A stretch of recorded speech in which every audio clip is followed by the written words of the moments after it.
बहुत बहुत स्वागत है आप सभी का एक बार फिर से गैलेक्सी क्लासेस की इस ऑनलाइन प्लेटफॉर्म पर, जहां हम सब सीटेट की तैयारी करा रहे हैं और बहुत ही आसान शब्दों में आप सबके लिए कंप्लीट साइकोलॉजी क्लासेस लेकर के आए हैं, जिसको एक परिश्रम और सफलता के नाम से इस सीरीज को आप देखने के बाद 25 प्लस नंबर आप बहुत आसानी से बहुत ही आरामदायक ढंग से ले आ सकते हैं। आज की क्लास में जिस टॉपिक की हम चर्चा करेंगे उसे कहते हैं किशोरा अवस्था। इससे पहले हमने शैशवा और बाल्या के बारे में बात किया है। जन्म से पूर्व की भी अवस्थाएं हमने डिस्कस की है, जन्म के बाद की भी अवस्थाएं हमने डिस्कस की है। आपकी जो बाल मनोविज्ञान में, चाइल्ड साइकोलॉजी में जन्म से लेकर के किशोरा अवस्था तक का अध्ययन किया जाता है। मतलब अब हम आपके साइकोलॉजी के हिसाब से, चाइल्ड साइकोलॉजी के हिसाब से अंतिम अवस्था पढ़ने चल रहे हैं, जिसका नाम क्या है? किशोरा अवस्था। इसे हम कहते हैं किशोरा अवस्था। इस किशोरा अवस्था को अगर हम वर्ष में देखें तो 12 से लेकर के 18 वर्ष तक के समय को हम क्या कहते हैं? किशोरा अवस्था कहते हैं, एडोलसेंस। इसे हम कहते हैं एडोलसेंस, है ना? इसे हम कहते हैं एडोलसेंस। ठीक, देखिए, अगर आप इसे शब्दों से पकड़ना चाहें तो ये एडोलसियर से बना हुआ है। किससे बना हुआ है? एडोलसियर से बना हुआ है। एडोलसियर का मतलब होता है परिपक्वता की ओर। एडोलसियर का मतलब होता है परिपक्वता की ओर। अब बालक जो है उसकी शारीरिक, मानसिक, सामाजिक, संवेगात्मक सारे विकास अब मजबूती की ओर चलेंगे। अब मजबूती से वो आगे बढ़ेंगे, स्ट्रांग होंगे। इसलिए इस अवस्था में सारे विकास क्या हो जाते हैं? पूर्ण हो जाते हैं। इसी को हम क्या कहते हैं? किशोरावस्था। किशोरा अवस्था में कई परिवर्तन आपको देखने को मिलेंगे। शैशवावस्था में आपने हड्डियों की संख्या कितनी पढ़ी थी? 270। बाल्या में कितनी पढ़ी थी? 350। अब ये 206 हड्डियां हो जाएंगी। तो अगर हम बोन्स की बात करें तो बोन्स कितने हो जाएंगे? 206। सर ये 350 से 206 कैसे हो गई? इस क्रिया को हम अस्थिकरण कहते हैं। ध्यान दीजिएगा, इस क्रिया को हम क्या कहते हैं? इस क्रिया को हम अस्थिकरण कहते हैं। अस्थिकरण का मतलब होता है अब दो हड्डियों का, तीन हड्डियों का आपस में मिल करके एक मजबूत हड्डी के रूप में विकास करना। ठीक है, तो अस्थिकरण की प्रक्रिया की वजह से 350 से ये संख्या कितनी हो जाती है? 206 हो जाती है। तो हड्डियों की संख्या कितनी हो जाती है? 206। एक बात और आपको यहां पे ध्यान देना चाहिए कि ये जो अस्थिकरण की प्रक्रिया है लड़कियों में तेज होती है लड़कों की अपेक्षा। लड़कियों में तेज होती है लड़कों की अपेक्षा। ठीक है, तो अस्थिकरण आपको समझ में आया। दांतों की संख्या अगर हम छोटी छोटी बातों से चालू कर रहे हैं, अभी हम थोड़ी सी कठिन चीजें भी आपको बताएंगे। दांतों की संख्या अभी तक हमारे पास दूध के दांतों की संख्या शैशवावस्था में 20 थी। अब ये गिर गए थे जैसे ही बाल्या चालू हुआ था। 6 से 12 वर्ष का समय ये गिरने लगे थे। हमारे पास 27 से 28 दांतों की संख्या आ चुकी थी। अब ये स्थायी दांत हैं, ये नहीं गिरने वाले हैं। लेकिन जब हम 12 वर्ष पूरा करते हैं तो 27 से 28 दांत होते हैं। लेकिन 16 से 17 वर्ष आते आते, या आप ऐसे कह सकते हैं किशोरा अवस्था में इनकी संख्या 4 और बढ़ जाती है। किशोरा अवस्था में इनकी संख्या 4 और बढ़ जाती है। इसी 4 को हम विजडम टीथ कहते हैं। इसी 4 को हम विजडम टीथ कहते हैं, या इसी को हम अक्ल का दांत कहते हैं। अक्ल का दांत कह लीजिए, बुद्धि का दांत कह लीजिए, है ना? अक्ल दंत या बुद्धि का दंत किस अवस्था में आता है? किशोरावस्था में। कितनी संख्या होती है? 4 होती है। इस प्रकार जो दांतों की संख्या है वो हमारे पास कितनी हो जाती है किशोरावस्था में? 32 हो जाती है। आइए अब देखिए, हमने कहा कि इस अवस्था में एक ग्रंथि होती है, थायराइड ग्रंथि। इस अवस्था में ग्रंथि होती है जिसका विकास होता है, थायराइड ग्रंथि, जो गले के पास में होती है। थायराइड ग्रंथि की वजह से, बहुत ही इंपॉर्टेंट पॉइंट है, थायराइड ग्रंथि का विकास किस अवस्था में होता है? किशोरावस्था में। थायराइड ग्रंथि की वजह से बच्चों की आवाज में, बच्चों का मतलब कहने का, लड़कों की आवाज जो होती है उसमें भारीपन आ जाता है, लड़कों की आवाज भारी हो जाती है और लड़कियों की आवाज में सुरीलापन आ जाता है। याद रखिएगा, लड़कियों की आवाज सुरीली हो जाती है, सुरीलापन आ जाता है, किसकी वजह से? थायराइड ग्रंथि की वजह से। आइए अब देखते हैं जो मस्तिष्क है, जो हमारा माइंड है, उसका भार कितना रह जाता है।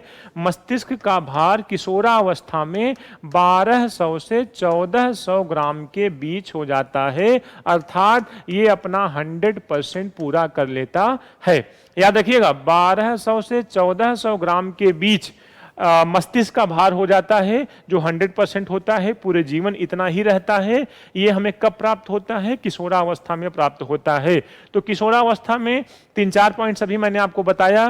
किशोरावस्था, एडोलेसेंस, एडोलेसेंस का मतलब होता है एडोल्सियर, एडोल्सियर का मतलब होता है परिपक्वता की ओर। परिपक्वता की ओर को हम सरल शब्दों में ये कह सकते हैं मजबूती की ओर, अर्थात अब वो किस ओर चल दिया है बालक? मजबूती की ओर। चाहे वो शारीरिक रूप में हो, चाहे वो मानसिक रूप में हो, सामाजिक या संवेगात्मक या नैतिक, किसी भी पक्ष में आप विकास के किसी भी पक्ष को देख लीजिए, उसमें वो परिपक्वता की ओर, मजबूती की ओर बढ़ता है। किस अवस्था में? किशोरावस्था में। तो ये कुछ बातें हमने आपको बताई। आइए आगे बढ़ते हैं। किशोरावस्था पे सबसे ज्यादा काम जिसने किया उनका नाम था स्टैनले हॉल। एक मनोवैज्ञानिक थे, Stanley hall. Stanley hall, Stanley hall ने सबसे ज्यादा किशोरा अवस्था पर अध्ययन किया। ठीक है, या ऐसे प्रश्न पूछे किशोरा अवस्था पर सर्वाधिक अध्ययन किसने किया? तो स्टैनले हॉल ने किया। स्टैनले हॉल ने एक पुस्तक लिखी थी जिसका नाम था एडोलेसेंस। इन्होंने एक पुस्तक लिखी थी जिसका नाम था एडोलेसेंस, अर्थात अपनी पुस्तक का नाम ही इन्होंने क्या रख दिया था? एडोलेसेंस, किशोरावस्था। और इन्होंने किशोरावस्था के 4 तत्व बताए। इन्होंने किशोरावस्था के कितने तत्व बताए? 4। एक का नाम रखा संघर्ष, एक का नाम रखा तूफान, और एक का नाम रखा तनाव, और एक का नाम रखा विरोध।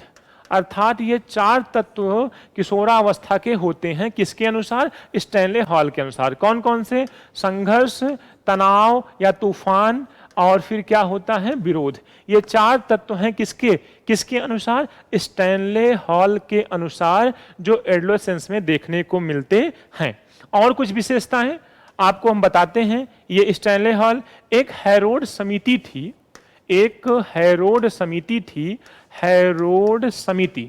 हैरोड समिति ने किशोरावस्था पे अध्ययन किया और अपनी रिपोर्ट प्रस्तुत की और ये बताया कि जब बालक या बालिका 12 से 13 साल के होते हैं तो उनमें ज्वार उत्पन्न होता है।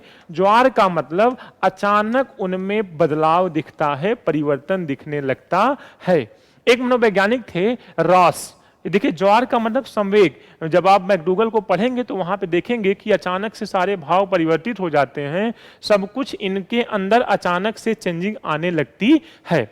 अब आप देखिए, हैरोड समिति ने क्या कहा? 12 से 13 वर्ष की अवस्था में क्या उत्पन्न होने लगते हैं? ज्वार उत्पन्न होने लगता है। ज्वार का मतलब अब इनमें परिवर्तन देखने को मिलने लगता है। किस अवस्था में? किशोरावस्था में। आइए और कुछ बातें हम देखते हैं। किशोरा अवस्था में जो परिवर्तन होता है, किशोरा अवस्था में जो परिवर्तन होता है उसकी चर्चा हम करते हैं। जैसे आप देखिए, इनकी रुचियों में परिवर्तन होने लगता है। इसे घनिष्ठ मित्रता की अवस्था भी कहते हैं। इसे कैसी मित्रता की अवस्था?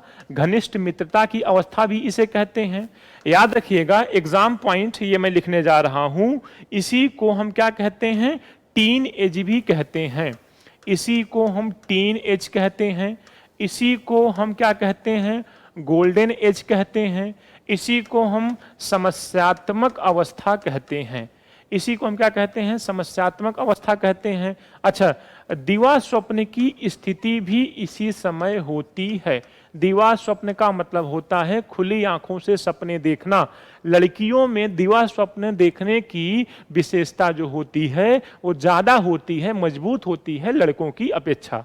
और देखिए क्या विशेषताएं हो सकती हैं। जो लड़के होते हैं वो अपने शरीर पे ज्यादा ध्यान देते हैं, अर्थात बॉडी शॉडी ज्यादा बनाना चाहते हैं। और जो लड़कियां हैं वो अपनी सुंदरता पर ज्यादा ध्यान देती हैं इस अवस्था में। और क्या बात हो सकती है, और इनके अंदर विषम लिंगी प्रेम आने लगता है।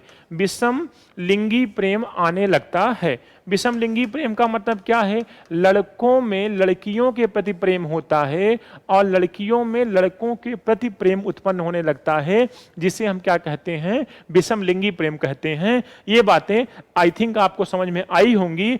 अब आप स्क्रीनशॉट ले सकते हैं, इसके आगे हम बढ़ते हैं। याद रखिएगा, टीन एज आपसे पूछे, गोल्डन एज आपसे पूछे, समस्यात्मक अवस्था पूछे या दिवा स्वप्न की अवस्था पूछे, सारी चीजों का जवाब क्या होगा, एडोलसेंस या किशोरा अवस्था। संघर्ष, तूफान, तनाव, विरोध की अवस्था किसने कहा, स्टैनले हॉल ने। इनकी पुस्तक का क्या नाम था, इन्होंने अपनी पुस्तक का नाम ही रख दिया था एडोलसेंस, है ना। रुचियों में परिवर्तन होने लगता है, घनिष्ठ मित्रता आने लगती है, टीन एज जिसे हम कहते हैं। हैरोल्ड समिति ने क्या कहा, हैरोल्ड समिति ने कहा कि जब 12 से 13 साल की अवस्था होती है तो उनके अंदर संवेग मतलब अचानक परिवर्तन, ज्वार उत्पन्न होने लगता है ना। शारीरिक परिवर्तन दिखने लगता है, लड़कियों की संरचना बदलने लगती है, लड़कों की संरचना भी बदलने लगती है, दाढ़ी मूछ वगैरह ये सब आने लगते हैं। रॉस एक मनोवैज्ञानिक थे, रॉस को हम पढ़ते हैं। रॉस ने कहा, रॉस एक मनोवैज्ञानिक थे, इन्होंने कहा कि जिस प्रकार से शैशवा में संवेगों में अस्थिरता पाई जाती है, शैशवा में क्या पाई जाती है, संवेगों में अस्थिरता। अस्थिरता का मतलब होता है जल्दी जल्दी बदलते रहते हैं, स्थिर नहीं होते हैं, स्टेबल नहीं होते हैं, ठीक है। तो शैशवा अवस्था में जिस प्रकार संवेगों में अस्थिरता पाई जाती है, उसी प्रकार किशोरा अवस्था में भी संवेगों में अस्थिरता पाई जाती है, अर्थात समायोजन की कमी होती है। एग्जाम की दृष्टि से इस शब्द को याद रखिएगा कि समायोजन की कमी पाई जाती है किसमें, किशोरा अवस्था में। इसीलिए इस रॉस मनोवैज्ञानिक ने किशोरा अवस्था को शैशवा की पुनरावृत्ति कहा। शैशवा की इन्होंने पुनरावृत्ति कहा। पुनरावृत्ति का मतलब जिस प्रकार शैशवा थी किस मामले में, संवेगों के मामले में, उसी प्रकार से किशोरा भी है। इस बात को भी आपको ध्यान रखना है कि रॉस ने क्या कहा कि ये शैशवा की पुनरावृत्ति की अवस्था होती है। अब आप देखिए कि इसी में एक पॉइंट और आपको देखना है कि अभी तक आपने शैशवा में देखा था कि जो धड़कन होती है हृदय की वो अनियमित होती है। कैसी होती है, अनियमित होती है। लेकिन बाल्या में कुछ ये नियमित होने लगी थी, लेकिन किशोरा में पूर्ण रूप से जो धड़कन होती है, ऐसे यहां देख लीजिए, धड़कन क्या होने लगती है, नियमित होने लगती है। याद रखिएगा। और क्या पढ़ सकते हैं किशोरावस्था के बारे में, इनमें जो परिवर्तन होता है वो दो प्रकार के होता है। एक होता है त्वरित परिवर्तन और एक होता है क्रमिक परिवर्तन। एक होता है त्वरित परिवर्तन और एक क्या होता है, क्रमिक परिवर्तन। त्वरित परिवर्तन का सिद्धांत ये कहता है कि बालक में सब कुछ अचानक से बदलने लगता है, लेकिन क्रमिक परिवर्तन ये कहता है कि बालक में जो भी परिवर्तन होता है वो अचानक से नहीं बल्कि एक क्रम में होता है, धीरे धीरे करके होता है। तो दो सिद्धांतों को भी आपको, परिवर्तन के दो सिद्धांतों को भी आपको देखना है। त्वरित सिद्धांत मतलब बालक में अचानक से परिवर्तन होता है, और एक होता है क्रमिक सिद्धांत। क्रमिक सिद्धांत ये कहता है कि बालक में अचानक परिवर्तन नहीं होता बल्कि धीरे धीरे इसमें परिवर्तन होता है। ठीक है। और क्या विशेषताएं हो सकती हैं, इनमें काम शक्ति प्रबल होती है, वीर पूजा की भावना आती है। वीर पूजा का मतलब ये होता है कि ये किसी न किसी देशभक्त टाइप के हो जाते हैं, इनमें भगत सिंह की भावना आ जाती है, चंद्रशेखर आजाद की भावना आ जाती है, तो इनमें स्वतंत्रता की भावना आ जाती है, वीर पूजा की भावना आ जाती है। और देखिए इनके अंदर क्या विशेषताएं होती हैं। वीर पूजा हो गया, ये स्वतंत्रता के प्रेमी हो जाते हैं या ये विरोधी हो जाते हैं। याद रखिएगा, स्वतंत्रता के प्रेमी हो जाते हैं या क्या हो जाते हैं, विरोधी हो जाते हैं। और क्या हो सकता है, शारीरिक और मानसिक विकास इनका कंप्लीट हो जाता है। आइए, शारीरिक और मानसिक दोनों विकास इनका 100% पूरा हो जाता है। शारीरिक और मानसिक विकास अगर आपसे कोई पूछे कि 100% या कंप्लीट कब होता है, तो आप कब कहेंगे, किशोरा अवस्था में कंप्लीट होता है। थायराइड ग्रंथि का विकास हो जाता है। ठीक है, ये सारी चीजें आप पढ़ लिए।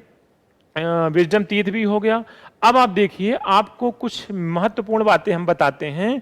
इनमें अमूर्त चिंतन की विशेषता प्रकट होने लगती है। ठीक है, इनमें क्या होने लगता है, अमूर्त चिंतन की विशेषता आने लगती है, अर्थात इनकी जो कल्पना शक्ति होती है वो बहुत मजबूत हो जाती है। अमूर्त चिंतन का मतलब क्या है, अमूर्त चिंतन आया हुआ प्रश्न है, ध्यान रखिएगा। अमूर्त चिंतन किस अवस्था की विशेषता है, अमूर्त चिंतन जो विशेषता है वो है किशोरा अवस्था की। किस अवस्था की, किशोरा अवस्था की विशेषता क्या है, अमूर्त चिंतन। किसी ऐसी बात को सोचना जो हमारे सामने प्रेजेंट ना हो, खुद से समस्या का समाधान कर लेना, सोचकर उसे किसी सही तरीके से उसे सॉल्व कर लेना, क्या कहलाता है, अमूर्त चिंतन। देश के बारे में सोचना, देश की समस्याओं के बारे में सोचना, आदि चीजें इसमें आने लगती हैं। दिवा स्वप्न भी हमने बात किया, कल्पना शक्ति भी याद रखना। कल्पना शक्ति जो होती है वो लड़कियों में लड़कों की अपेक्षा क्या होती है, अधिक होती है। तो बहुत कठिन तो नहीं है। शैशवावस्था भी हो चुका है, बाल्या भी हो चुका है, किशोरावस्था की कुछ विशेषताएं भी हमने आपको बताई है ना। कुछ और विशेषताएं हो सकती हैं, जैसे बुद्धि का अधिकतम विकास भी इसी समय आता है। एक बात और आपको समझना चाहिए कि इस समय में कोड लैंग्वेज है ना, कोड भाषा या कोड लैंग्वेज, कोड को हम गुप्त भाषा भी कहते हैं, तो गुप्त भाषा का भी विकास किस में होता है, किशोरा अवस्था में होता है। ये भी आपको ध्यान देना चाहिए, एग्जाम की दृष्टि से इंपॉर्टेंट है कि कोड लैंग्वेज, गुप्त भाषा का विकास किस अवस्था में होता है, तो ये होता है किशोरा अवस्था में। स्टैनले हॉल ने कहा था किशोरा अवस्था एक नया जन्म है।